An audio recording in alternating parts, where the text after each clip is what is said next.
ಭಾರತ ದೇಶದ ಒಟ್ಟಾರೆ ವಿಸ್ತೀರ್ಣದಲ್ಲಿ ಕರ್ನಾಟಕ ರಾಜ್ಯದ ಅಂದಾಜು ವಿಸ್ತೀರ್ಣ ಎಷ್ಟು? ಅಂದ್ರೆ ಒಟ್ಟು 100 ಭಾಗದಲ್ಲಿ ಕರ್ನಾಟಕ ರಾಜ್ಯ ಆವರಿಸಿರುವಂತಹ ವಿಸ್ತೀರ್ಣದ ಪ್ರಮಾಣ 6% ಪ್ರಮಾಣವನ್ನ ಹೊಂದಿದೆ. ಕರ್ನಾಟಕದಲ್ಲಿ ಅತಿ ಹೆಚ್ಚು ರಾಷ್ಟ್ರೀಯ ಉದ್ಯಾನವನಗಳು ಹಾಗೂ ವನ್ಯಜೀವಿ ರಕ್ಷಣಾಧಾಮಗಳನ್ನು ಹೊಂದಿರುವಂತಹ ಜಿಲ್ಲೆ ಯಾವುದು? ಹೈಯೆಸ್ಟ್ ನ್ಯಾಷನಲ್ ಪಾರ್ಕ್ಸ್ ಅನ್ನ ಹೊಂದಿರುವಂತಹ ಜಿಲ್ಲೆ ಮೈಸೂರು ಜಿಲ್ಲೆಯಾಗಿದೆ. ಸಮರಸವೇ ಜೀವನ ಈ ಒಂದು ಕೃತಿಯನ್ನು ಬರೆದಂತಹ ಕವಿ ಯಾರು? ಕನ್ನಡದ ಜ್ಞಾನಪೀಠ ಪ್ರಶಸ್ತಿ ವಿಜೇತರಲ್ಲಿ ಒಬ್ಬರಾದಂತಹ ವಿನಾಯಕ ಕೃಷ್ಣ ಗೋಕಾಕ್ರವರ ಪ್ರಮುಖ ಕೃತಿಗಳಲ್ಲಿ ಸಮರಸವೇ ಜೀವನ ಕೂಡ ಒಂದಾಗಿದೆ. ಧ್ವಜ ಸತ್ಯಾಗ್ರಹ ನಡೆದಂತಹ ಶಿವಪುರ ಯಾವ ಜಿಲ್ಲೆಯಲ್ಲಿದೆ? ಶಿವಪುರ ಸತ್ಯಾಗ್ರಹ ಅಂತಲೇ ಖ್ಯಾತಿಯನ್ನು ಪಡೆದಂತಹ ಸ್ವಾತಂತ್ರ್ಯ ಹೋರಾಟ ಸಂದರ್ಭದ ಈ ಒಂದು ಘಟನೆಯ ಶಿವಪುರ ಇದು ಇರುವಂತದ್ದು ಮಂಡ್ಯ ಜಿಲ್ಲೆಯಲ್ಲಿದೆ. ಭಾರತ ದೇಶದ ಹಂಗಾಮಿ ರಾಷ್ಟ್ರಪತಿಗಳಾಗಿ ಸೇವೆ ಸಲ್ಲಿಸಿದಂತಹ ಕನ್ನಡಿಗ ಯಾರು? ಇದಕ್ಕೆ ಸರಿ ಉತ್ತರ ಬಿ.ಡಿ. ಜತ್ತಿಯವರು ಹಂಗಾಮಿ ರಾಷ್ಟ್ರಪತಿಗಳಾಗಿ ಸೇವೆಯನ್ನು ಸಲ್ಲಿಸಿದಂತಹ ಕನ್ನಡಿಗರಾಗಿದ್ದಾರೆ.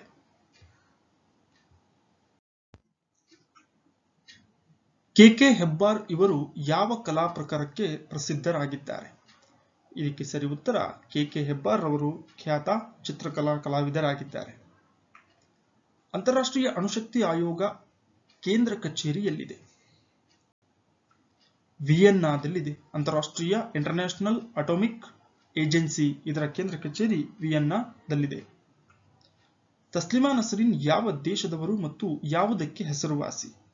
ತಸ್ಲಿಮಾ ನಸರೀನ್ ಎಂಬುವಂತವರು ಬಾಂಗ್ಲಾದೇಶದ ಸಾಹಿತಿ, ವಿವಾದಿತ ಲೇಖಕಿ ಎಂದೇ ಖ್ಯಾತರಾಗಿರುವಂತಹ ತಸ್ಲಿಮಾ ನಸರೀನ್ ರವರ ಪ್ರಮುಖ ಕಾದಂಬರಿ ಲಜ್ಜಾ ಎಂಬುದಾಗಿದೆ. ಮುಂದಿನ ಪ್ರಶ್ನೆ, ಪಿರಿಯಾ ಸರೋವರ ಯಾವ ರಾಜ್ಯದಲ್ಲಿದೆ? ಪಿರಿಯಾ ಸರೋವರವು ಕೇರಳ ರಾಜ್ಯದಲ್ಲಿದೆ. All India Institute of Speech and Hearing ಸಂಸ್ಥೆ ಎಲ್ಲಿದೆ? ದೃಕ್ ಮತ್ತು ಶ್ರವಣ ಸಂಸ್ಥೆ. ಇದಕ್ಕೆ ಸರಿ ಉತ್ತರ ಕರ್ನಾಟಕದ ಮೈಸೂರಿನಲ್ಲಿ all India Institute of Speech and Hearing ಸಂಸ್ಥೆ ಇದೆ. ಲೋಕಸಭೆಯಲ್ಲಿ ಪರಿಶಿಷ್ಟ ಪಂಗಡಗಳಿಗಾಗಿ ಮೀಸಲಿಟ್ಟಿರುವ ಸ್ಥಾನಗಳಲ್ಲಿ ಅತಿ ಹೆಚ್ಚು ಸ್ಥಾನಗಳು ಈ ರಾಜ್ಯದಲ್ಲಿದೆ. ಅಂದರೆ ಅತಿ ಹೆಚ್ಚು ಪರಿಶಿಷ್ಟ ಪಂಗಡಗಳ ಸ್ಥಾನಗಳು ಯಾವ ಒಂದು ರಾಜ್ಯದಿಂದ ಮೀಸಲಾಗಿದ್ದಾವೆ? ಸರಿ ಉತ್ತರ ಮಧ್ಯಪ್ರದೇಶ. ಭಾರತದಲ್ಲಿ ಸಿಖ್ಖರು ಖಡ್ಗವನ್ನು ಕೊಂಡೊಯ್ಯಲು ಅನುಮತಿಸಲಾಗಿದೆ. ಸಂವಿಧಾನದ ಯಾವ ಮೂಲಭೂತ ಹಕ್ಕುಗಳ ಅನ್ವಯ ಈ ಒಂದು ಅನುಮತಿಯನ್ನ ನೀಡಲಾಗಿದೆ? ಧಾರ್ಮಿಕ ಸ್ವಾತಂತ್ರ್ಯದ ಹಕ್ಕು ಇದರ ಅಡಿಯಲ್ಲಿ ಭಾರತದಲ್ಲಿ ಸಿಖ್ಖರು ತಮ್ಮ ಸಾಂಪ್ರದಾಯಿಕವಾಗಿ ಬಳಸುವಂತಹ ಖಡ್ಗವನ್ನು ಕೊಂಡೊಯ್ಯೋದಕ್ಕೋಸ್ಕರ ಅನುಮತಿಯನ್ನ ನೀಡಲಾಗಿದೆ. ಸಂವಿಧಾನದ ಯಾವ ಅನುಚ್ಛೇದದ ಅಡಿಯಲ್ಲಿ ಕೇಂದ್ರ ಹಾಗೂ ರಾಜ್ಯ ಲೋಕಸೇವಾ ಆಯೋಗವನ್ನು ಸ್ಥಾಪನೆ ಮಾಡಲಾಗಿದೆ? ಯುಪಿಎಸ್ಸಿ ಮತ್ತು ಕೆಪಿಎಸ್ಸಿ ಅಂತ ಕರಿತೀವಿ. ಇವುಗಳನ್ನ ಸಂವಿಧಾನದ 315ನೇ ಅನುಚ್ಛೇದದ ಅಡಿಯಲ್ಲಿ ಸ್ಥಾಪನೆಯನ್ನ ಮಾಡಲಾಗಿದೆ. ಭಾರತದ ನಾಗರಿಕರ ಮೂಲಭೂತ ಕರ್ತವ್ಯಗಳನ್ನು ಸಂವಿಧಾನದಲ್ಲಿ ಯಾವಾಗ ಅಳವಡಿಸಲಾಯಿತು? ಮೂಲಭೂತ ಕರ್ತವ್ಯಗಳನ್ನ 1976ರಲ್ಲಿ ಸಂವಿಧಾನದಲ್ಲಿ ಅಳವಡಿಕೆ ಮಾಡಲಾಯಿತು. ಸಮಾಜವಾದಿ ಮತ್ತು ಜಾತ್ಯತೀತ ಎಂಬ ಪದಗಳನ್ನು ಯಾವ ಸಂವಿಧಾನ ತಿದ್ದುಪಡಿ ಮಸೂದೆಯ ಅನ್ವಯ ನಮ್ಮ ಸಂವಿಧಾನ ಪೀಠಿಕೆಯ ಭಾಗಕ್ಕೆ ಸೇರ್ಪಡೆ ಮಾಡಲಾಯಿತು? ಪ್ರಸ್ತಾವನೆಯಲ್ಲಿ ಸಮಾಜವಾದಿ ಮತ್ತು ಜಾತ್ಯತೀತ ಎಂಬ ಪದಗಳನ್ನು ಸೇರ್ಪಡೆ ಮಾಡಿದಂತಹ ತಿದ್ದುಪಡಿ 42ನೇ ತಿದ್ದುಪಡಿ ಅನ್ವಯ ಇದನ್ನ ಸೇರ್ಪಡೆ ಮಾಡಲಾಗಿದೆ. ಈ ಕೆಳಗಿನ ಯಾವ ಗುಂಪಿನ ರಕ್ತ ಹೊಂದಿದವರು ಯಾರಿಗೆ ಬೇಕಾದರೂ ರಕ್ತವನ್ನು ದಾನ ಮಾಡಬಹುದು? ಯೂನಿವರ್ಸಲ್ ಬ್ಲಡ್ ಡೋನರ್ಸ್ ಅಂತ ಕರಿತೀವಿ ಈ ಒಂದು ರಕ್ತದ ಗುಂಪಿನವರನ್ನ. ಇದಕ್ಕೆ ಸರಿ ಉತ್ತರ ಓ ರಕ್ತದ ಗುಂಪು. ಓ ರಕ್ತದ ಗುಂಪನ್ನು ಹೊಂದಿರುವಂತವರು ಯಾರಿಗೆ ಬೇಕಾದರೂ ತಮ್ಮ ರಕ್ತವನ್ನ ದಾನ ಮಾಡಬಹುದು. ಸಾರ್ವತ್ರಿಕ ದಾನಿಗಳು ಅಂತ ಕರಿತೀವಿ. ರಾಷ್ಟ್ರೀಯ ಐಕ್ಯತಾ ಸಮಿತಿಯ ಅಧ್ಯಕ್ಷರು ಯಾರು? ರಾಷ್ಟ್ರೀಯ ಐಕ್ಯತಾ ಸಮಿತಿಯ ಅಧ್ಯಕ್ಷರು ಪ್ರಧಾನಮಂತ್ರಿಗಳಾಗಿರ್ತಾರೆ. ನ್ಯಾಯಮೂರ್ತಿ ರಾಜೇಂದ್ರ ಸಾಚಾರ್ ಸಮಿತಿಯನ್ನು ಯಾವುದಕ್ಕಾಗಿ ನೇಮಕ ಮಾಡಲಾಗಿತ್ತು? ರಾಜೇಂದ್ರ ಸಾಚಾರ್ ಸಮಿತಿಯನ್ನು ನೇಮಕ ಮಾಡಿದಂತಹ ಬಹುಮುಖ್ಯ ಉದ್ದೇಶ ಮುಸ್ಲಿಮರ ಶೈಕ್ಷಣಿಕ, ಸಾಮಾಜಿಕ ಹಾಗೂ ಆರ್ಥಿಕ ಸ್ಥಾನಮಾನವನ್ನ ಅಧ್ಯಯನ ಮಾಡೋದಕ್ಕೆ ಸಾಚಾರ್ ಕಮಿಟಿಯನ್ನ ನೇಮಕ ಮಾಡಲಾಗಿತ್ತು. ನೋಯ್ಡಾ ಎನ್ನುವ ಸ್ಥಳ ಇರುವುದು ಯಾವ ರಾಜ್ಯದಲ್ಲಿ? ಇದಕ್ಕೆ ಸರಿ ಉತ್ತರ ಉತ್ತರ ಪ್ರದೇಶದಲ್ಲಿ ನೋಯ್ಡಾ ಎನ್ನುವಂತಹ ಸ್ಥಳವನ್ನ ಕಾಣುತ್ತೇವೆ. ಮುಲ್ಲಾ ಪೆರಿಯಾರ್ ಅಣೆಕಟ್ಟಿನ ವಿವಾದ ಯಾವ ರಾಜ್ಯಗಳ ಮಧ್ಯೆ ಇದೆ? ಮುಲ್ಲಾ ಪೆರಿಯಾರ್ ಅಣೆಕಟ್ಟಿನ ವಿವಾದ ಏನಿದೆ ತಮಿಳುನಾಡು ಮತ್ತು ಕೇರಳ ರಾಜ್ಯಗಳ ಮಧ್ಯೆ ಇರುವಂತದ್ದು. ಗಜನಿ ಮಹಮ್ಮದನ ಜೊತೆಯಲ್ಲಿ ಬಂದಂತಹ ಖ್ಯಾತ ವಿದ್ವಾಂಸ ಯಾರು? ಇದಕ್ಕೆ ಸರಿ ಉತ್ತರ ಅಲ್ಬೆರುನಿ ಸರಿಯಾದಂತಹ ಉತ್ತರವಾಗಿದೆ. ಚಂಬಲ್ ನದಿ ಯಾವ ರಾಜ್ಯಗಳಲ್ಲಿ ಹರಿಯುತ್ತದೆ? ಉತ್ತರ ಪ್ರದೇಶ, ಮಧ್ಯಪ್ರದೇಶ ಮತ್ತು ರಾಜಸ್ಥಾನ ರಾಜ್ಯಗಳ ವ್ಯಾಪ್ತಿಯಲ್ಲಿ ಹರಿಯುವಂತಹ ಪ್ರಮುಖ ನದಿ ಚಂಬಲ್ ನದಿಯಾಗಿದೆ. ಭಾರತದ ಅಥವಾ ಬ್ಯಾಂಕಿಂಗ್ ಉದ್ಯಮಕ್ಕೆ ಸಂಬಂಧಪಟ್ಟಂತೆ ನಾನ್ ಪರ್ಫಾರ್ಮೆನ್ಸ್ ಎಂದರೇನು? ಯಾವುದನ್ನ ನಾನ್ ಪರ್ಫಾರ್ಮೆನ್ಸ್ ಅಂತ ಬ್ಯಾಂಕಿಂಗ್ ಉದ್ಯಮದಲ್ಲಿ ಕರೆಯುತ್ತಾರೆ? ವಸೂಲಿ ಆಗದಿರುವಂತಹ ಬ್ಯಾಂಕಿನ ಸಾಲಗಳನ್ನ ನಾನ್ ಪರ್ಫಾರ್ಮೆನ್ಸ್ ಅಸೆಟ್ ಅಂತ ಕರೆಯುತ್ತಾರೆ.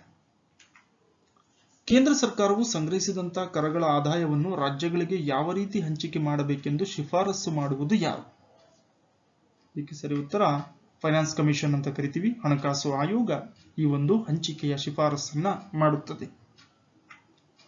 ಮ್ಯಾಂಗ್ರೋವ್ ಎನ್ನುವಂತಹ ಸಸಿಗಳು ಅಥವಾ ಸಸ್ಯಗಳು ಕಂಡುಬರುವಂತಹ ಪ್ರದೇಶ ಯಾವುದು? ಸಾಮಾನ್ಯವಾಗಿ ಮ್ಯಾಂಗ್ರೋವ್ ಕಾಡುಗಳು ಬೆಳೆಯುವಂತಹ ಪ್ರದೇಶ ನದಿ ಅಥವಾ ಸಮುದ್ರ ತೀರಗಳು. ನದಿ ತೀರ ಪ್ರದೇಶಗಳಿರ್ಬೋದು ಅಥವಾ ಸಮುದ್ರ ತೀರ ಪ್ರದೇಶಗಳಲ್ಲಿ ಇರುವಂತಹ ಅರಣ್ಯ ಪ್ರದೇಶವನ್ನ ಮ್ಯಾಂಗ್ರೋವ್ ಅರಣ್ಯಗಳು ಅಂತ ಕರಿತೀವಿ.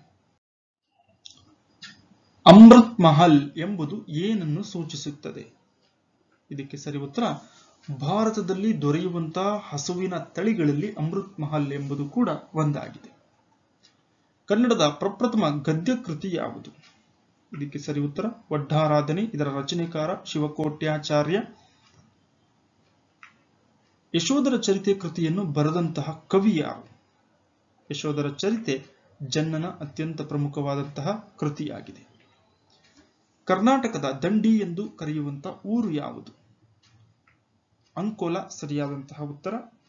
ಮಹಾತ್ಮ ಗಾಂಧೀಜಿಯವರು ಕೈಗೊಂಡಂತಹ ಉಪ್ಪಿನ ಸತ್ಯಾಗ್ರಹ ಏನಿತ್ತು, ಉಪ್ಪಿನ ಮೇಲಿನ ತೆರಿಗೆಯನ್ನ ವಿರೋಧಿಸಿ ಕೈಗೊಂಡಂತಹ ದಂಡಿ ಮಾರ್ಚ್ ಏನಿದೆ, ಆ ಸಂದರ್ಭದಲ್ಲಿ ಕರ್ನಾಟಕದ ಅಂಕೋಲಾದಲ್ಲಿ ಕೂಡ ಚಳವಳಿ ಆರಂಭವಾಗಿರುತ್ತೆ.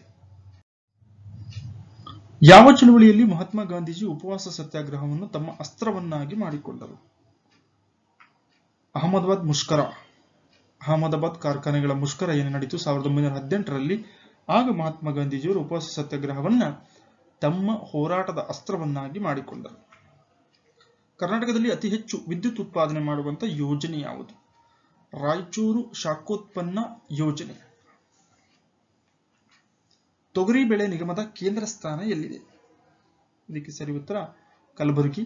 ತೊಗರಿಯ ಕಣಜ ಅಂತ ಕರಿತೀವಿ ಗುಲ್ಬರ್ಗ ಜಿಲ್ಲೆಯನ್ನ, ಈಗ ಅದನ್ನು ಕಲಬುರಗಿ ಅಂತ ಹೆಸರಿಸಲಾಗಿದೆ. ಇಲ್ಲಿ ತೊಗರಿ ಬೆಳೆ ನಿಗಮದ ಕೇಂದ್ರವನ್ನ ಕಾಣುತ್ತೇವೆ.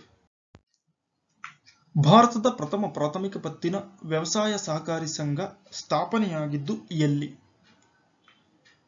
ಕಣಗಿನಹಾಳ, ಗದಗ ಜಿಲ್ಲೆಯ ಕಣಗಿನಹಾಳದಲ್ಲಿ ಭಾರತದ ಮೊಟ್ಟ ಮೊದಲ ಕೋಆಪರೇಟಿವ್ ಸೊಸೈಟಿ ಆರಂಭವಾಯಿತು. ಕೇಂದ್ರಾಡಳಿತ ಪ್ರದೇಶದ ದೈನಂದಿನ ಆಡಳಿತದ ಉಸ್ತುವಾರಿಯನ್ನು ನೋಡಿಕೊಳ್ಳುವವರು ಯಾರು? ಲೆಫ್ಟಿನೆಂಟ್ ಗವರ್ನರ್ ಏನೆಂದರೆ ಸರ್ಕಾರದ ಪರವಾಗಿ ರಾಜ್ಯಪಾಲರ ರೀತಿಯಲ್ಲಿ ಕರ್ತವ್ಯವನ್ನು ಮಾಡುವಂತಹ ಮುಖ್ಯಸ್ಥರಾಗಿರುತ್ತಾರೆ. ತನ್ನ ಮೂಲಭೂತ ಹಕ್ಕುಗಳ ಉಲ್ಲಂಘನೆ ಆದಾಗ ಭಾರತದ ಪ್ರತಿಯೊಬ್ಬ ಪ್ರಜೆಯು ಸುಪ್ರೀಂ ಕೋರ್ಟ್ಗೆ ಯಾವ ವಿಧಿ ಅನ್ವಯ ಅರ್ಜಿಯನ್ನ ಸಲ್ಲಿಸಬಹುದು? ಇದಕ್ಕೆ ಸರಿ ಉತ್ತರ 32ನೇ ವಿಧಿ ಅನ್ವಯ ಮೂಲಭೂತ ಹಕ್ಕುಗಳ ಉಲ್ಲಂಘನೆಯಾದಾಗ ಪ್ರತಿಯೊಬ್ಬ ಭಾರತೀಯ ಪ್ರಜೆಯೂ ಸಮೇತ ಅದರ ರಕ್ಷಣೆಗಾಗಿ ಸುಪ್ರೀಂ ಕೋರ್ಟ್ನ ಮೊರೆ ಹೋಗಬಹುದು. ಅಧಿವೇಶನಗಳ ಮಧ್ಯೆ ಇರಬೇಕಾದಂತಹ ಅತ್ಯಧಿಕ ಅಂತರ ಎಷ್ಟು? ಲೋಕಸಭಾ ಅಥವಾ ವಿಧಾನಸಭಾ ಅಧಿವೇಶನಗಳು ಮ್ಯಾಕ್ಸಿಮಮ್ ಎಲ್ಲಿಯವರೆಗೆ ಅಂತರವನ್ನ ಕಾಪಾಡಿಕೊಳ್ಬಹುದು ಅಂತ ಹೇಳಿದ್ರೆ 6 ತಿಂಗಳ ಅವಧಿಯ ಒಳಗಡೆ ಮತ್ತೊಂದು ಅಧಿವೇಶನ ನಡೆಯಬೇಕು. ಅವುಗಳ ಮಧ್ಯೆ ಇರಬಹುದಂತಹ ದೀರ್ಘವಾದಂತಹ ಅಂತರ 6 ತಿಂಗಳು. ಕ್ವಿಟ್ ಇಂಡಿಯಾ ಚಳವಳಿಯನ್ನು ಆಲ್ ಇಂಡಿಯನ್ ನ್ಯಾಷನಲ್ ಕಾಂಗ್ರೆಸ್ ಆರಂಭಿಸಿದ್ದು ಯಾವ ವೈಫಲ್ಯದ ನಂತರ? ಭಾರತ ಬಿಟ್ಟು ತೊಲಗಿ ಚಳವಳಿ ಅಂತ ಕರಿತೀವಿ 1942ನಲ್ಲಿ. ಇದನ್ನು ಆರಂಭ ಮಾಡಲಿಕ್ಕೆ ಬಹುಮುಖ್ಯ ಕಾರಣ ಕ್ರಿಪ್ಸ್ ಆಯೋಗದ ವೈಫಲ್ಯದ ನಂತರ.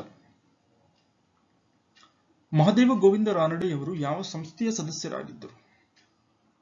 ಪ್ರಾರ್ಥನಾ ಸಮಾಜ. ಆತ್ಮಾರಾಮ ಪಾಂಡುರಂಗರವರು ಸ್ಥಾಪನೆ ಮಾಡಿದಂತಹ ಪ್ರಾರ್ಥನಾ ಸಮಾಜ ಸದಸ್ಯರಾಗಿರ್ತಾರೆ ಮಹದೇವ ಗೋವಿಂದ ರಾನಡೆ. ಸರ್ದಾರ್ ವಲ್ಲಭಾಯ್ ಪಟೇಲರಿಗೆ ಸರ್ದಾರ್ ಎಂಬ ಬಿರುದನ್ನು ನೀಡಿದ್ದು ಯಾರು? ಇದಕ್ಕೆ ಸರಿ ಉತ್ತರ ಮಹಾತ್ಮ ಗಾಂಧೀಜಿ.